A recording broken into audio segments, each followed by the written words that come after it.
Okay, good evening. Good evening and welcome to the Co-Cathedral of St. John the Evangelist.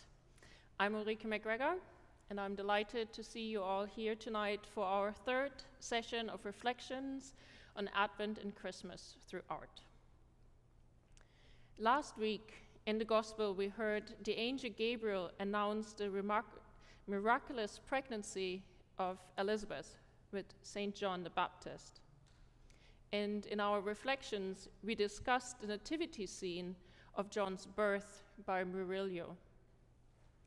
Of priestly origin, John, the key transitional figure between the Old and New Testaments, was the last great prophet before Christ. He preached the imminence of God's final judgment, baptized those who repented, and is revered for preparing the ground for the coming of the Messiah, Jesus Christ. Throughout Advent and Christmas, 8 of our 26 Gospel readings speak about St. John the Baptist's life and preaching. He is the only saint whom the Church celebrates both his martyrdom on August 29th and his birthday on June the 24th.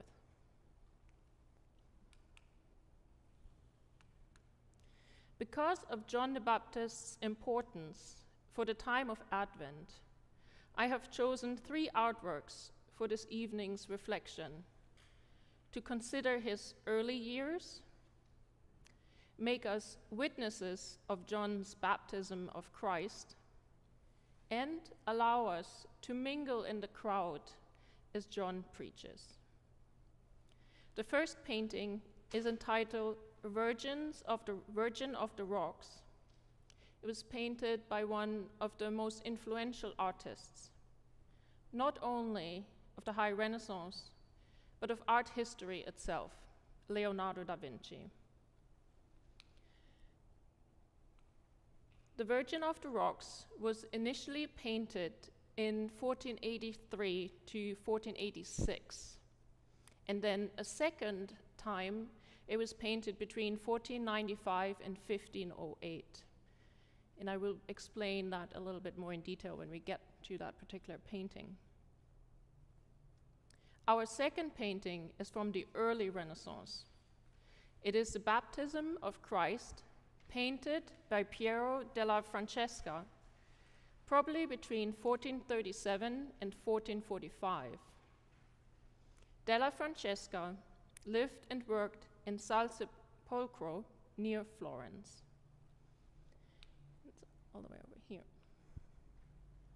The third and last painting of this evening is von Peter Bruegel the Elder.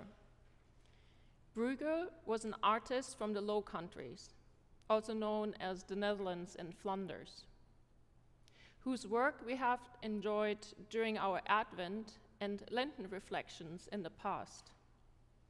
Tonight, we will explore his painting, The Preaching of St. John the Baptist, created in 1566. And as reference points, I just put in Reformation started 1517, and the Council of Trent, when the Counter-Reformation started, was in 1545. As you can see, all 3 works of art have been created during the Renaissance. Because we examine tonight's 3 works of art that fall right into that period of time, I would like to spend a few minutes exploring differences in style and composition in these Renaissance paintings.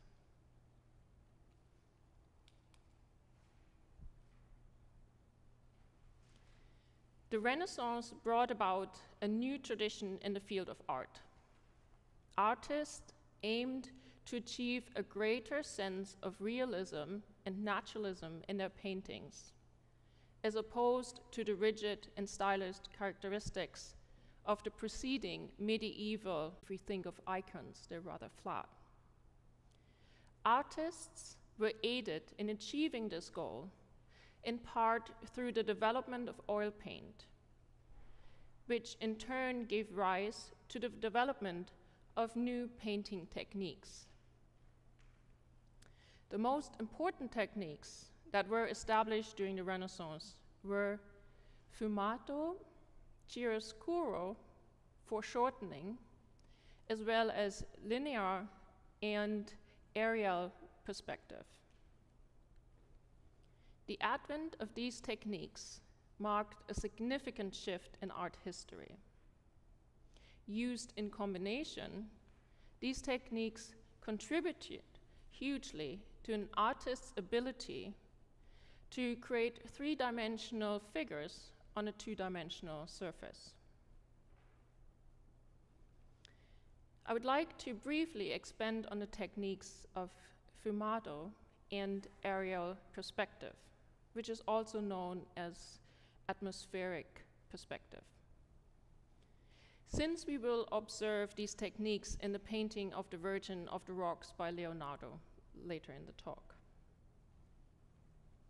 The art term fumato, from the Italian fumare, which is translated into to tone down or to evaporate into smoke, refers to soft, smoky visual effects that blur the edges of people and objects, so they merge seamlessly with their surroundings. It is most often used by making subtle gradations that do not include lines or borders, from areas of light to areas of dark. The technique was used not only to give an elusive and illusionistic rendering of the human face, but also to create rich atmospheric effects. One of the leading practitioners of fumato was Leonardo da Vinci, who painted deliberately without lines. So he used that technique to create these wonderful soft transitions within the face. There's no hard lines. While he made use of the fumato technique in almost all of his best-known works of art, the Mona Lisa, painted in 1503, is one of his finest examples. It exhibits the artist's mastery of soft, hazy effects into complete blurring of outlines and edges. We see Da Vinci's fumato most clearly at play in her skin, as light and shadow are carefully modeled across her face to give her both sculptural depth and an enigmatic, mysterious quality. Besides Leonardo and his followers, other prominent practitioners of fumato included Correggio, as seen on these slides, and there's a close-up of the Virgin with the Christ child, and we will visit this painting in more detail next week, as well as Raphael and Giorgione.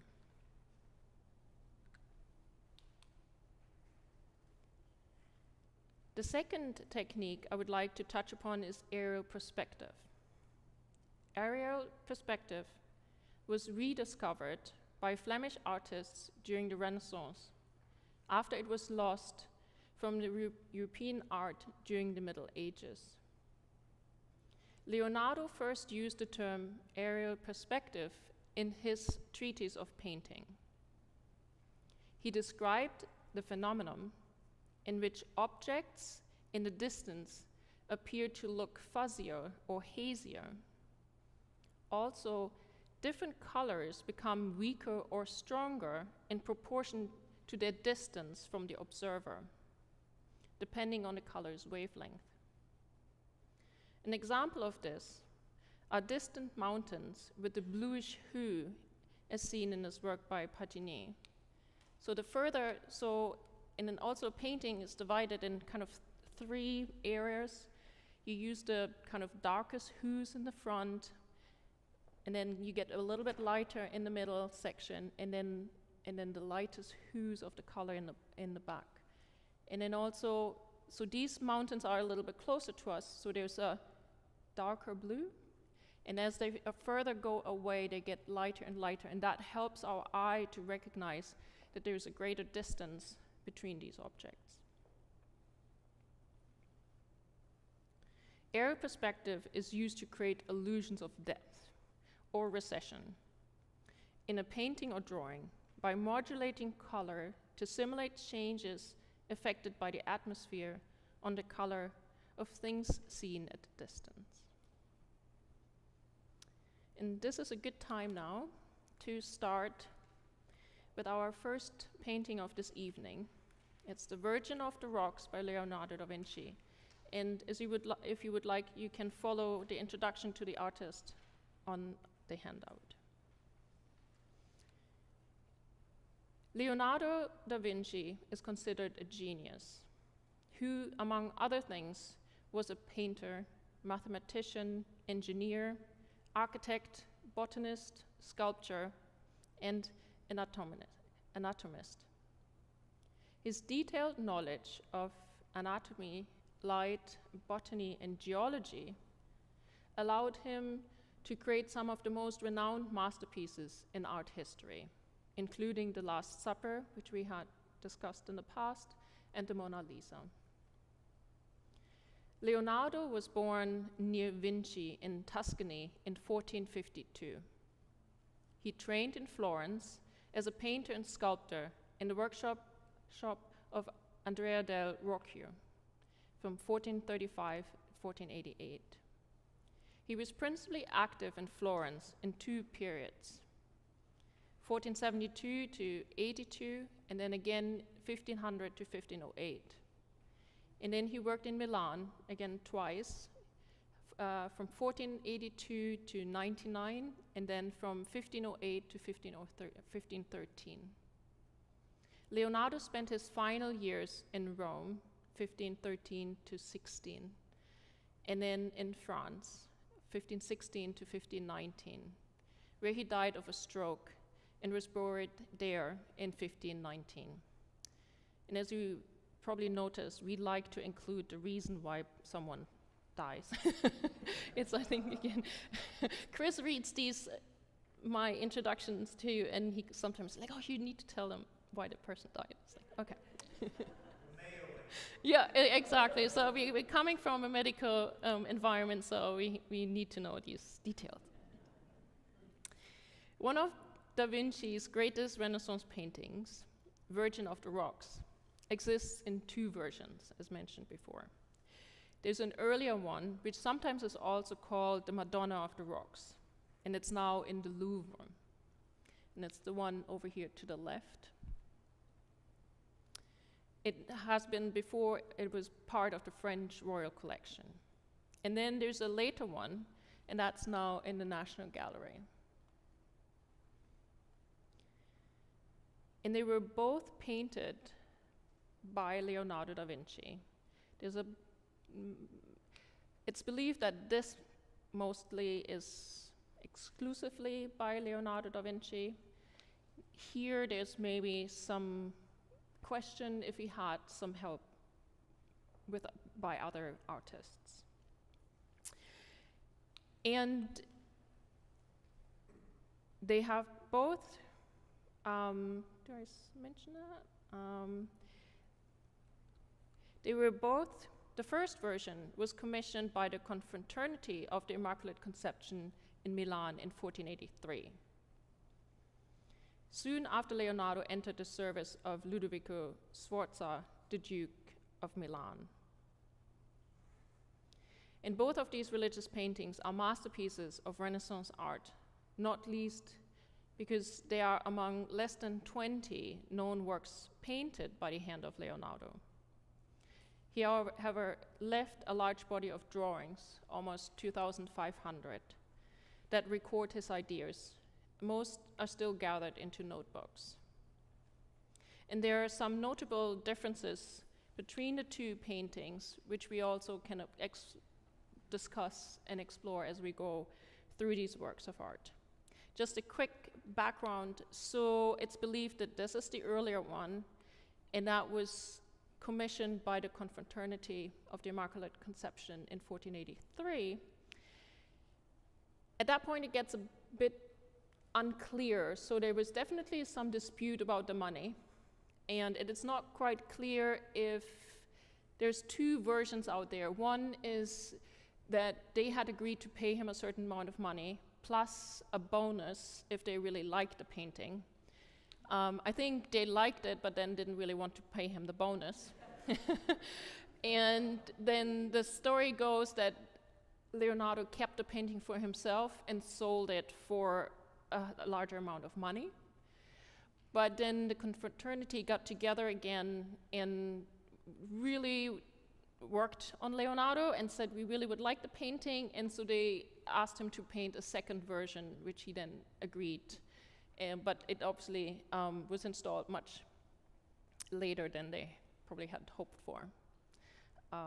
And then eventually, in the end of the 18th century, the fraternity sold this painting to an Englishman, and that's how it came to Great Britain and ended up in the National Gallery.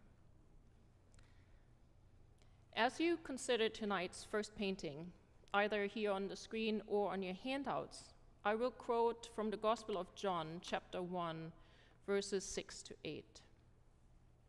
I quote, "There was a man sent from God whose name was John. He came as a witness to testify to the light, so that through him all might believe. He himself was not the light. He came only as a witness to the light." The end of quote. And now I did a lot of talking. As we usually do, I would like to invite some of your thoughts, ideas, reflections, knowledge, maybe having seen these paintings. And maybe if at the beginning we might concentrate on this one a little bit, and then we can work out the differences between the painting at the Louvre and the one at the National Gallery. Has anyone had the pleasure to see the paintings? I actually was, the National Gallery had organized an exhibition of the works by Leonardo da Vinci in 2011 in London, and they had both of the paintings in the same room, so that was really cool, kind of on opposite walls. And it's obviously that's the only time ever that the two paintings have been in the same room for a couple of weeks, so that was pretty neat. So, well, what do we see? Who do we see in the painting? Anyone? Or since we are in the Renaissance, any compositional ideas? And I can maybe help out with that a little bit.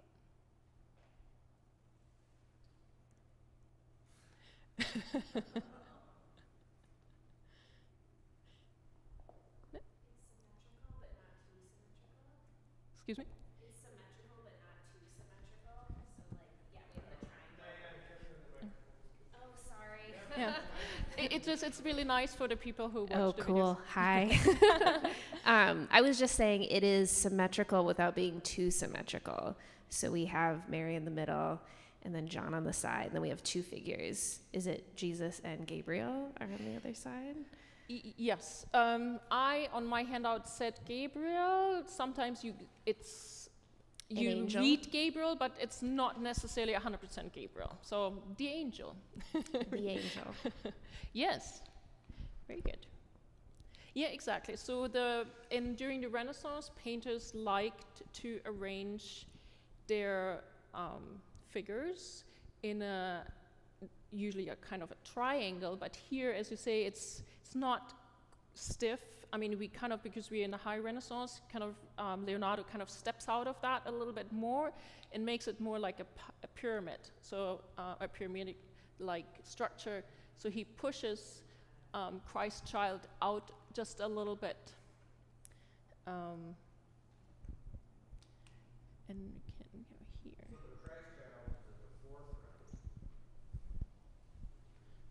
So the Christ child is at the forefront. Right. So that's Christ child. This is John the Baptist. And we have Mary, kind of on the tip of the triangle, the pyramid. And then we have an angel here. And John is adoring the Christ child, or he's focused on him and Yeah. holding his hands in a prayerful manner. Exactly, that's beautiful. So he has his hands up in prayer. And then if we look here at Christ child, if we look at his hands, He's blessing John. yes, isn't it? And Mary is extending her hand over the Christ child, giving him prominence in the composition. Yeah, so that's right. And then we also, I love this movement actually. So Mary kind of puts her hand kind of on John's shoulder, just behind his shoulder blade. And it's kind of, she's almost pushing him in a little bit, and she's encouraging him. That's okay, come on, you can. And exactly kind of the gazes, I think that's really beautiful. They're looking at each other. I mean, we could also, besides the pyramid shape, we could draw a bit of an oval. So they're all connected with each other, which is so beautiful. And we're kind of going to see that with the second painting, which was painted earlier. And you have some interactions, but not quite so much of an engagement with all the figures. So we're going to see a nice contrast between a painting painted in the early Renaissance versus one that's painted during the High Renaissance.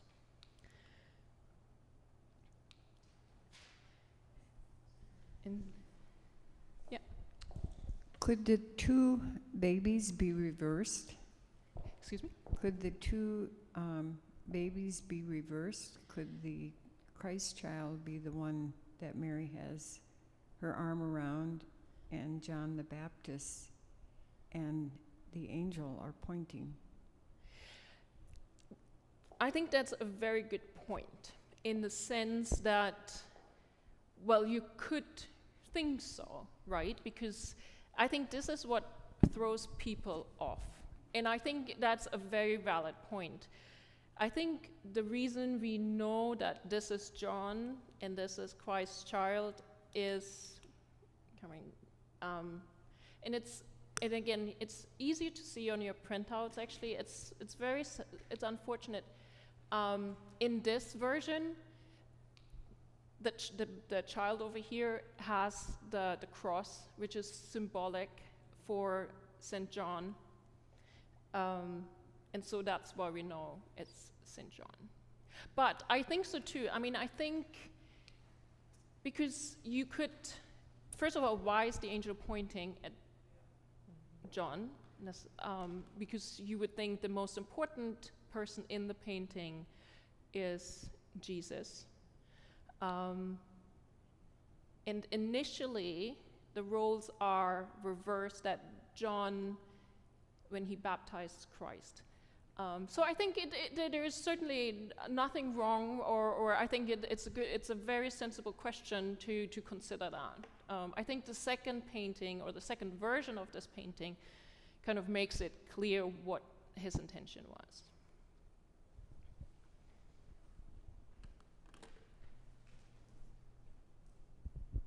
I wonder if the sentiment might be, I don't know, that the angels clearly visible here, but angels aren't typically visible in the world, but John was visible, and John was pointing at Jesus the whole time, right? I mean, look at John, because he's going to tell you who to look at, right? Yeah. I mean, I don't know, maybe that's the sentiment that ultimately got missed. I don't know, I'm asking. No, yeah. I think this painting leaves a little bit of ambiguity that we're not necessarily 100% sure. I mean, we know, yes, but I think the viewer initially could think otherwise. Oh, yeah. Or it's clear, yes.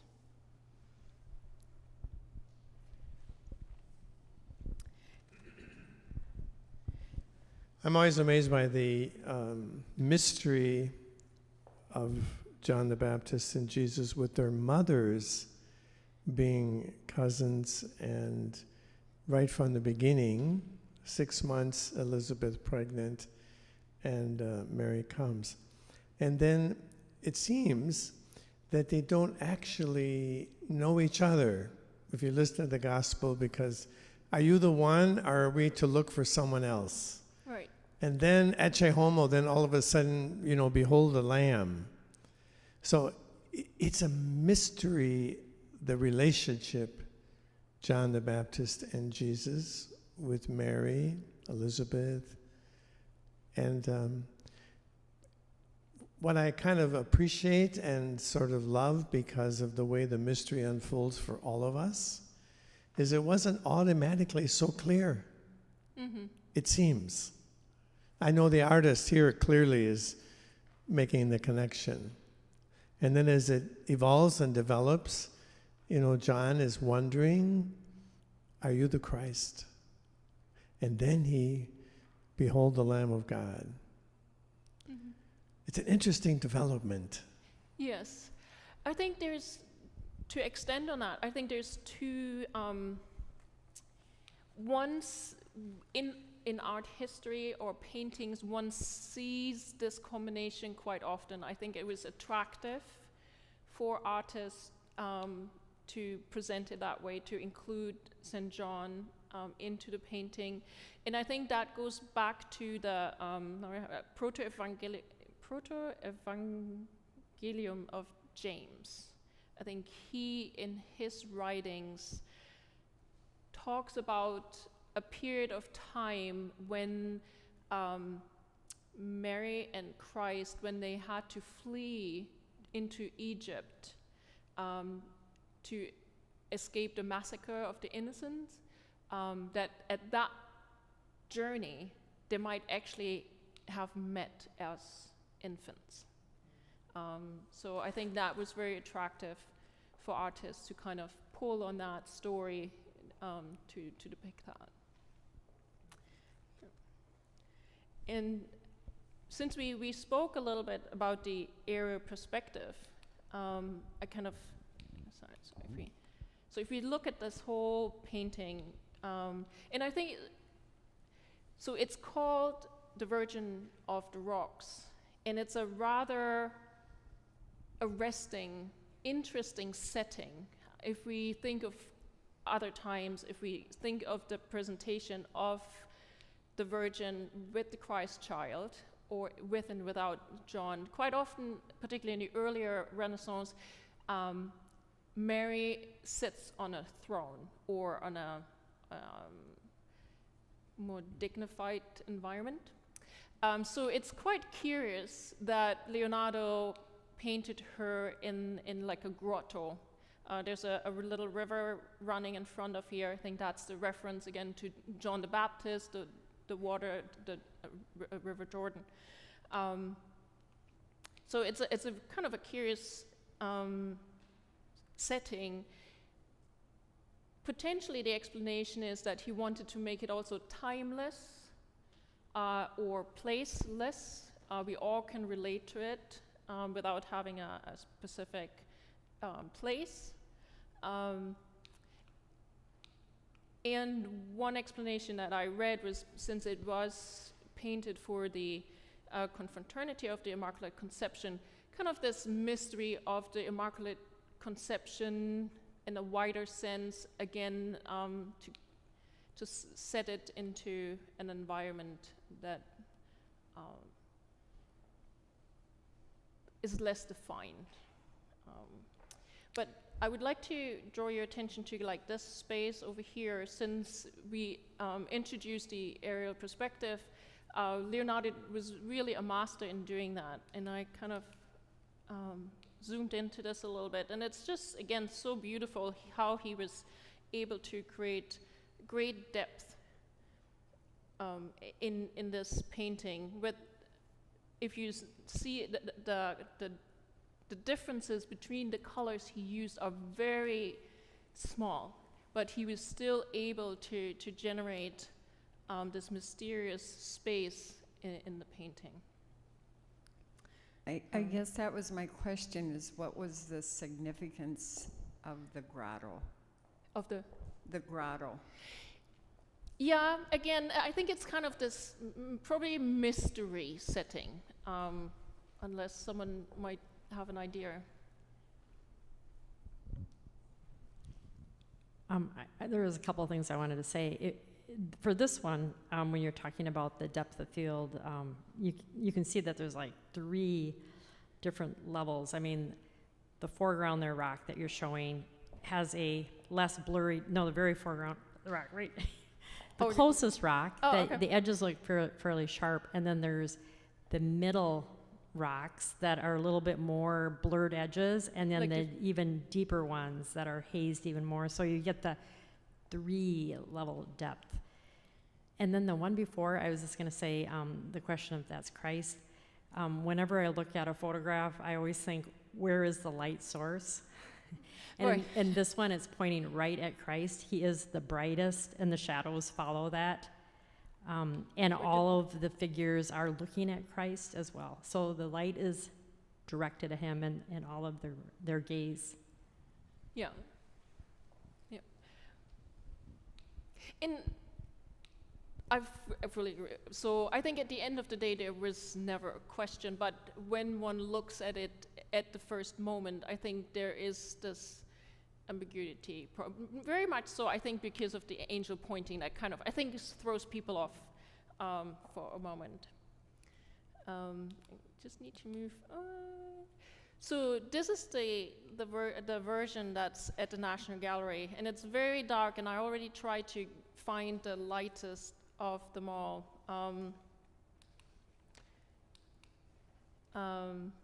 And just to, you unfortunately can't see it, but Leonardo added the cross of reeds in John, and he also added halos to Christ, John, and also to Mary. And then the angel in this version is not pointing, so they've taken that away. And also the color scheme is slightly different. I mean, we have much more like the blues in this painting. Oopsie, that's not it. And then also the kind of in the cave itself is kind of uses more richer blues than we have seen in the earlier version. Yes? Is one intended to be daytime and the other one nighttime? Good question. And sunlight and moonlight? Well, I think that's a good question. It's dusk. Dusk.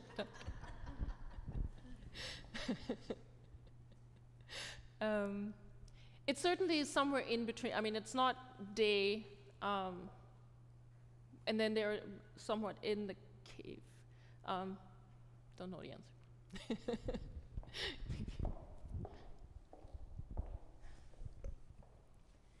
So, with this, we just, in terms of time, we have to unfortunately move on. And then I would like to leave these 2 paintings with my question: am I, in my own way, a witness to the light of Christ, as John the Baptist clearly was? So it's now time for us to move on to our second work of this evening. And it's entitled The Baptism of Christ by Piero della Francesca, likely created between 1437 and 1445. And then again, you can follow on the handout if you would like. Piero della Francesca, one of the most admired 15th century Italian painters, made this painting for the small chapel dedicated to St. John the Baptist in the Camaldese Abbey of Piero's hometown, San Sepolcro in Tuscany. It is one of his earliest surviving work. He was born in San Sepolcro, circa 1416 or 17. And nothing is known of Piero's artistic training, and the chronology of his works is difficult to establish, as many of his works have been lost. Throughout his life, Piero worked in various central Italian towns and cities, such as Florence, Rome, Ferrara, and Rimini, but he retained lifelong links with San Sepolcro. And many of his works, including the baptism of Christ, San Sepolcro itself, and the surrounding rolling hills, so typical for Tuscany, are visible in the background. Piero was also a mathematical theorist, which is reflected in the clearly defined volume of his figures and accurate perspective in his works. These features are balanced by a naturalism which derived from Flemish art. His patrons were amongst the most powerful men in Italy: the Duke of Urbino, Sigismund Malatesta, Lord of Rimini, and Pope Nicholas V in Rome. Piero's cool color palette and geometric compositions combine to create a refined and meditative nature to his works. He died in 1492 and was buried in his hometown, San Sepolcro. As we consider tonight's second work of art, I would like to quote the Gospel of Mark, chapter 1, verses 9 to 12. I quote, "Jesus was baptized by John in Jordan, and just as he was coming up out of the water, he saw the heavens torn apart and the Spirit descending like a dove on him." End of quote. And with this again, I invite any of your thoughts and suggestions. So just to keep in mind, so this was painted in the early Renaissance. So I think we can appreciate right away there's quite a difference in the composition and how the figures interact with each other. But still, I mean, I think that this is one of the most beloved paintings at the National Gallery in London.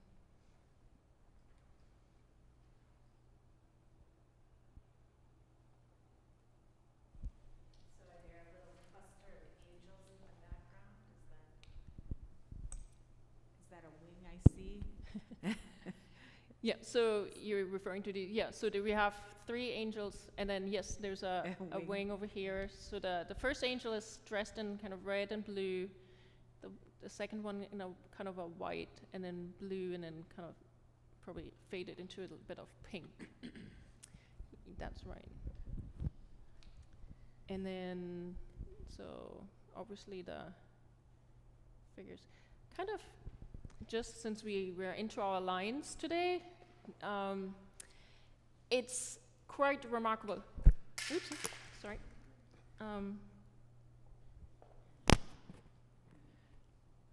Jesus is right in the center. So his whole body, his hands, as they're folded, it's the center, his body, and it's so beautiful. And we will see this in more detail. John is pouring the water over Christ's head using a little bowl like we do here in our church, and very gently dripping the water over Christ's head. Is so beautiful. And then there's the Holy Spirit, and the dove is also right in that center line. What is missing, in a sense, is God. Quite often you might find paintings where you have the Holy Trinity. So you would have an image of God in the clouds, the Holy Spirit depicted as a dove, and then Jesus Christ. So this is kind of beautiful. And then also, since he was a mathematician, Piero used mathematical formulas to exactly work out also how tall the figures had to be to make this all fit. In terms of perspective, he wasn't quite familiar with the aerial perspective at this point because he didn't quite use kind of the color scheme so much as we have explored earlier. But what he did use was, or he knew that he needed to make objects that are further away from us slightly smaller and smaller, and so that would create for us the sense of depth. Yes? Oh, I just really like how it's like a perfect mix of motion and stillness, like the perfect symmetry as you're talking about with the dove and the trickle of water, and then the people on the side sort of staring, the angels and the woman with the flower crown. But then there's the guy in the back who's like getting undressed to be baptized, which is sort of funny and obviously like full of movement. And so it is sort of like a very everyday scene, but we just have this perfect image of Christ where like the world is standing still for him in this moment. So yeah. Oh no, that's beautiful. I like that. So it is exactly, I think many people describe it, it's so still and calming when you look at it. Yeah, and then this kind of comical. I'm just curious about the prominence of the tree right next to Jesus. It's incredibly prominent. It might even be at the same, like, you have Jesus at the forefront and it's right next to him. Yes. So the tree, so first of all, we know what it is. It's a walnut tree. And the walnut tree was very important to the region of San Sepolcro. There's a legend where the tree played a role. And I think it's and it's also the matching color tone of the stem to Christ. And it's just to kind of balance almost the painting a little bit. So it was a visual device that he included. And then the tree kind of arches as because it was an altarpiece that was arched. So it kind of arches over Christ. Is it too much to think it's the tree of the Garden of Eden? The baptism of Christ was the new beginning of redemption, and we are making a connection with our first parents. Through the tree? Yeah? Definitely. I mean, trees are often included in these paintings for that reference back. Yes?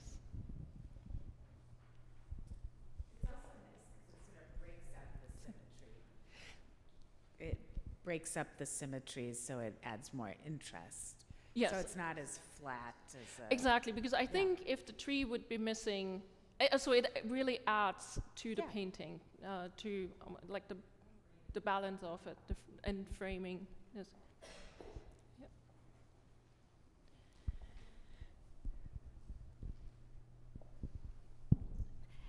Compared to the first painting we were looking at, I am struck by there isn't a lot of contrast between the light and shadows on the figures.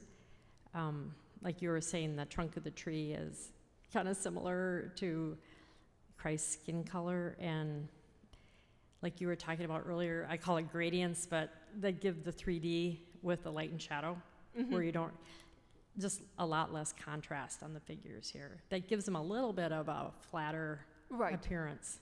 Yes. Or because it has been painted so much earlier. And also, I think what contributes, and I just need to keep an eye on the time to just give all the paintings equal opportunity. It was painted in tempera. So this, even though I said that oil paint led kind of the way with it during Renaissance, but at this early time, because oil paint, first of all, kind of was rediscovered. So it wasn't a brand new discovery but it was a little bit like rediscovering. And it was really just coming into fashion and was widely used around this time. So 1435, it was a Flemish painter, Jan van Eyck, the Arnolfini marriage, when oil paint was used really for the first time, and so I guess it hadn't quite traveled that far. So I think that contributes a little bit to kind of the flatness. Right, so yeah, so tempera, during our course, our master's class, we were painted with egg tempera and painted with oils just to kind of feel the difference, and it's night and day. I mean, really, egg tempera, you have to know what you want to paint because it dries, as you say, immediately. And you can make many changes. With oil paint, if you change your mind, we have seen that in many paintings, you can make changes. In tempera, you barely can make changes. There is a beautiful presentation. There's lots of material about this painting at the National Gallery. And they point out Della Francesca did make a few changes, but you can see them, I mean, if you really focus on it. So. But this also would have been a painting that was in a building. So, and this would be a painting in a building. Right. So it would be a static place, and so it would have been non-portable, and it would have had more of a sort of an architectural quality to it. And so I think the flatness and makes sense for that sort of place. Right. And so, yeah, just gonna, running out of time. And just to kind of point this out, I love the hand of St. John. I mean, he's so tender, pouring the water over, and he's kind of steadying himself just to maybe not bump into Christ. I just kind of love that particular detail. And also I think the way Piero handled the river, it's almost for us to step right into the scene as well. I mean, we could walk up from here and we could be the next one. Although I think this chap is ready to go. So, yes, I think again there's a wonderful and many more things to discuss. It is a beautiful painting. So, but let's move on, and I leave you with the question: do we grasp and honor the gift of our baptism?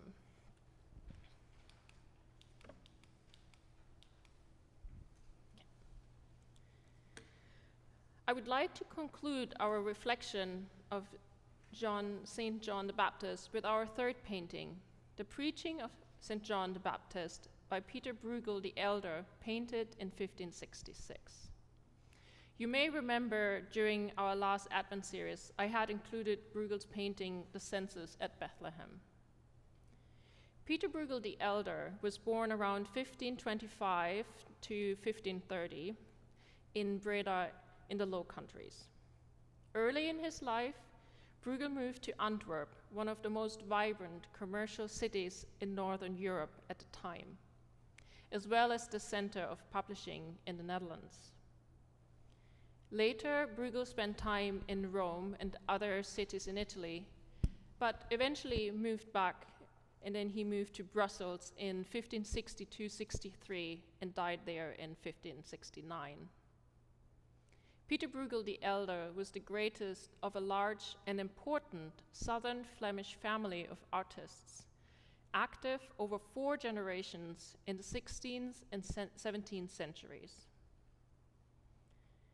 Many significant works of art by his children, Peter Bruegel the Younger and Jan Bruegel the Elder, as well as his grandchildren, maintained the long, continuous impact of the Bruegel family on Flemish art. A number of Peter Bruegel's paintings focus on the life of commoners, which earned him the nickname Peasant Bruegel. However, he was firmly connected to the wealthy and influential. His works demonstrate an attentive eye for detail and attest to his direct observation of village settings. However, they were far from simple recreations of everyday life. His powerful compositions, brilliantly organized and controlled, reflect a sophisticated artistic design. The ongoing interest and debate over the interpretation of Bruegel's peasant images over the last 450 years underscore the complexity and originality of his conceptions. Peter Bruegel created conversation pieces, leading viewers like us, even today, to study his paintings and decipher the meaning of his work, and at some time learn something about ourselves. His oeuvre consisted of 45 paintings, of which 29 are still in existence, and 65 drawings. As we consider tonight's third painting, I would like to quote Mark chapter 1, verses 4 to 6, which we just heard this last Sunday. I quote, "John the Baptizer appeared in the wilderness, proclaiming a baptism of repentance for the forgiveness of sins. And people from the whole Judean countryside and all the people of Jerusalem were going out to him." End of quote. And I would like to invite you to take a walk with me among these numerous sub-scenes of this amazing painting.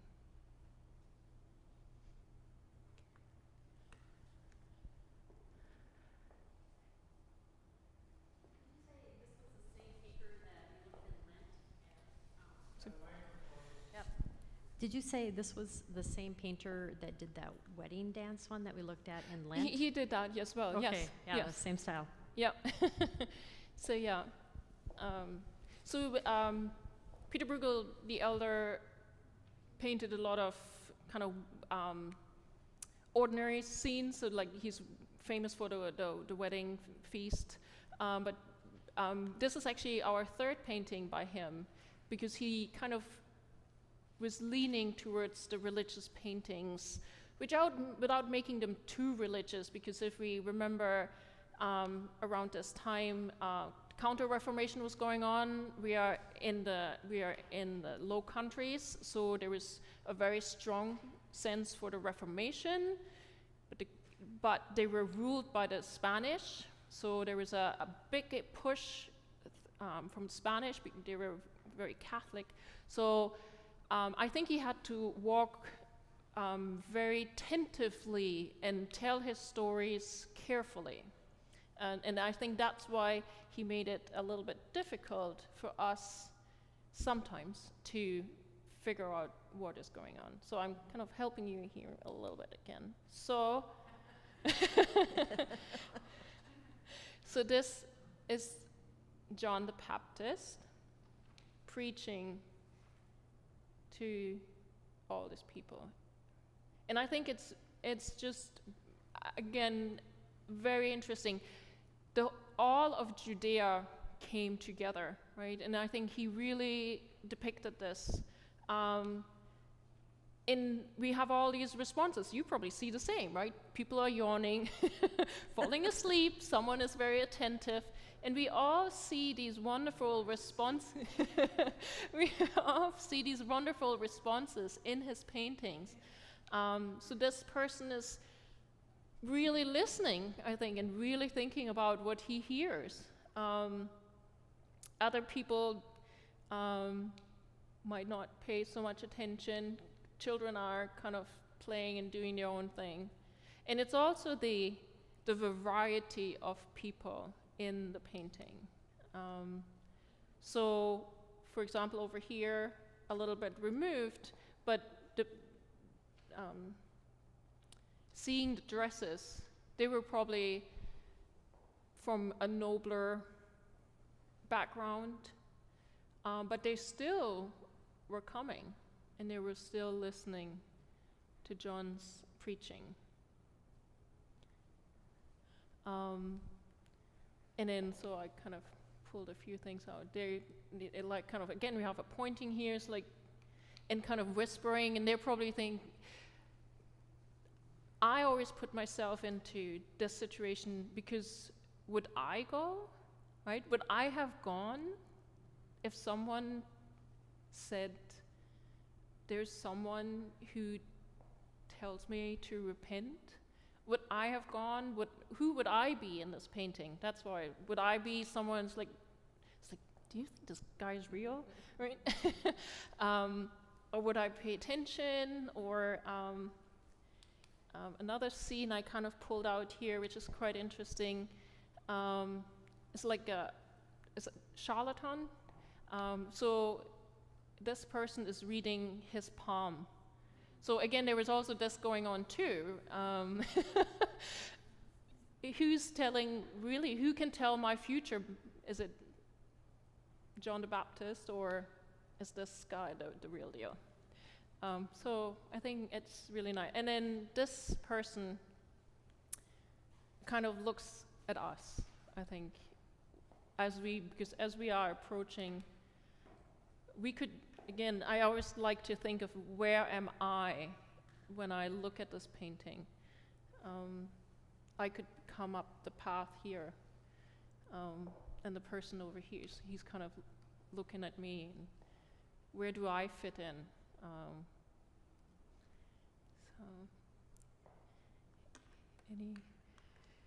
And yes, please. No, please go ahead. I just talk to fill in the space. In terms of the responses, I was kind of encouraged by the three figures climbing the trees in the far background. They remind me a little bit of Zacchaeus climbing the sycamore tree to listen to Christ, and so I was just encouraged by their earnestness and wanting to listen to the message of repentance. Yes, yeah.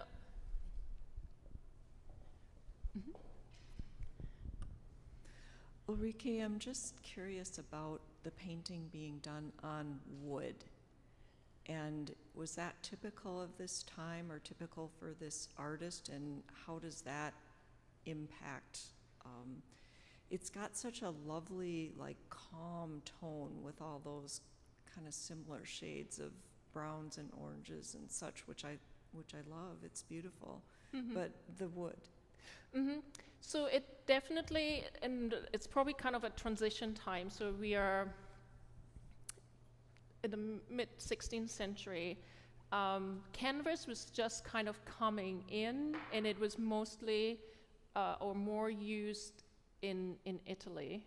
And it kind of, I would say, it kind of made his way up. So the northern artists would very often use still at that point wood as their subset of where they would paint onto. Yes, yeah. Obviously, it makes it more difficult to maneuver the paintings. I mean, if you think a canvas, you could just cut it out of the frame, roll it up, and move it wherever you would like to. Yeah, and I don't know. So Peter Bruegel would paint commissions, but it obviously wasn't painted for a church or anything. So I don't know where it went. And he was probably also someone who also would not necessarily paint for commission. I mean, so there was also the northern artists would kind of do a little bit of a combination. They would just paint whatever they would like to paint and then find a buyer for that. But so sometimes there still would be also commissioned to paint a particular work of art. I'm real curious. It may not be important, but there's a real variety of hats. I mean, just so many hats of many different varieties. Is that important in any way, or is that just fun? I mean, I'm curious.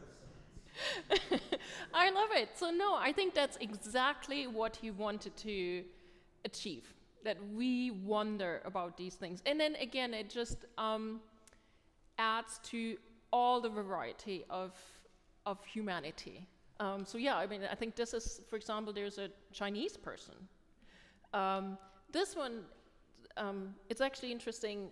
If you look in great detail, there is little shells on that hat. So this person is probably a pilgrim who just finished the Camino de Compostela, because Camino de Compostela is the the walk in the northern Spain.